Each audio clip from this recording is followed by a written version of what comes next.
ang busy mo. Oh, Yes, dahil thank mo you, ginagawa. thank you. May unang hirit, and then, kamusta ka ngayon? Okay naman. I'm very thankful na, di ba kasi pag first runner-up, akala mo tapos na wala ka na masyadong gagawin.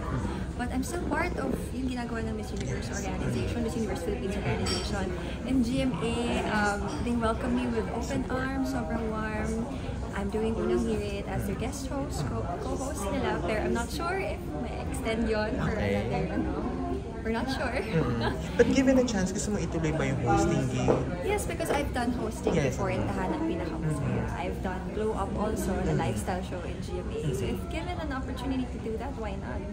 And kasama ko doon sila Miss Marisa Mali, Miss Susan, sobrang respetado mga, di ba, anchors. And to be with them, ang dami kong matututunan for sure. And we're talking about, going back to acting. So, ang daming sunod-sunod na ginagawa. Hindi ko siya inaasahan, pero open arms ko siyang ina-accept. Bago ka sumali ng Miss Universe Philippines, syempre, ang goal is to win the crown. Yes, of course. Eventually, iba yun nangyari. Nagbago ba yung path ng career move mo? Paano? As a artista? Kasi syempre, yung goal mo is to win the crown. Yes. Pero babalik ka sa showbiz this time. Nagbago ba siya? Parang nagbago in a way na I had to give that up. The risk of giving that up. Siyempre, that was my bread and butter.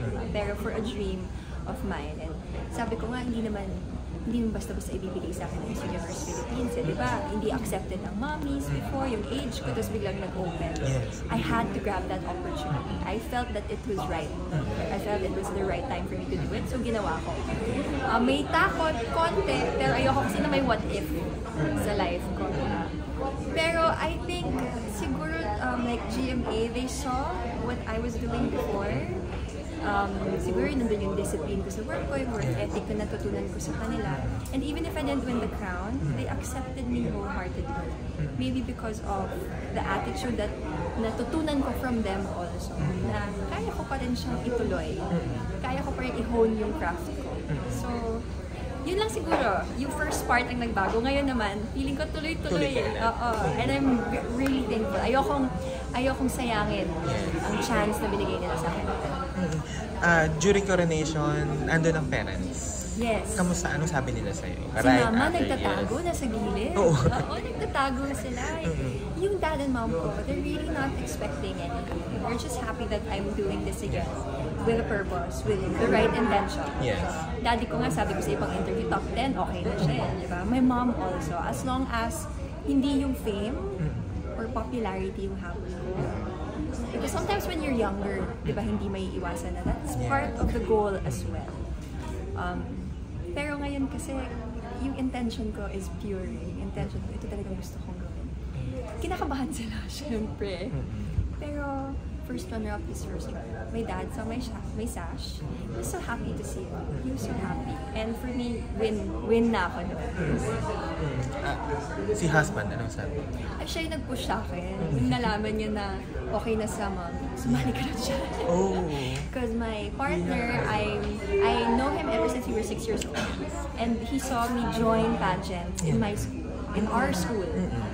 So alam niya na bata pa lang ako, dream ko na yun. Kahit nagawa ko na siya before, alam niya kasing Miss Universe is something that I really wanted to join. So sabi niya, Gwen, I'll be here to support you. And sobrang laking bagay na yung support system ko, lalo na yung partner ko nandoon. Kasi naalagaan niya yung anak ko. He's sacrificing his time also para makasama yung anak ko, makapunta sa events ko. So it's very important. And lucky na lang ako na may ganun ako kasama sa buhay. Win, isa ka sa mga palong-palong contestant. Wow, palong-palong. ng Miss Universe Philippines. Ikaw yung best in all sa pageant. Pero marami ka nakuha ang award. Financial, economically, magastos bang sumali sa pageant? Yes, to be honest, it is. Siyempre, you have to think of your glam. You have to think of your stylist, yung araw-araw mong gastusin. And we also have to stop working for 4 months to prioritize the pageant proper, diba? Pero like in my case, antago ka sa mga guardian angels ko. Ang sabi nila marami ka daw bala kasi syempre artista ka. No. Misconception yun ha. It doesn't mean na artista ka. Marami ka ng money or marami kang ano. I'm just so lucky kasi yung mga core team ko, like makeup artist, stylist, tinulungan nila ako eh. Tinulungan nila ako at their own will. Minsan, sila nagagawa ng makeup ko, sila na bahala. And for me, malaking tulong yun. And kung hindi dahil sa kanila, wala ako dito. Kasi sila yung, wag mo nang isipin to. Tutulungan ka lang. And hindi, again, if you have the right people around you, you'll feel na at least yung konting burden malilift. Pero magastos pa rin. Magastos pa rin. After, ngayon nasa ilang ka na. After this, ano pang upcoming magagawin mo? In talks, back to acting.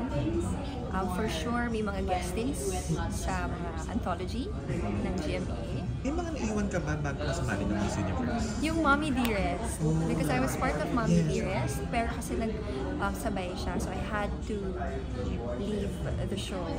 So yun yung nangyari. Pero ngayon, I'm back unti-unti, gaining some grounds. But kasi I also have the priority. I have, as you've said, I have awards that I also have to fulfill my responsibilities to them. And part pa rin ako ng mga programs ng Miss Universe organization. So tinatry ko siyang isabay-sabay. Mahirap ba? Mahirap, pero pag gusto, and minsan lang naman magagawa ng paraan. Yes. Last na lang, more than just a crown, ano ang gusto mo pang i-achieve? Alam mo, lagi ko kasing sinasabi na I always have an advanced thinking of things. Right now, I just want to enjoy every moment. Gusto ko lagi akong present in the present. The more I think of the future, nawawala ako kung nasan ako ngayon. Like, yung anak ko, hindi lang siya 2 years old or 3 years old forever. I wouldn't be the same age now. So, whatever is given in my way, tanggap lang ako ng tanggap, gagawin ko yun. Para naman in the future, wala akong babalikan na, ay, bakit hindi ko ginawa? So, Thank you. Thank you. Thank you so much.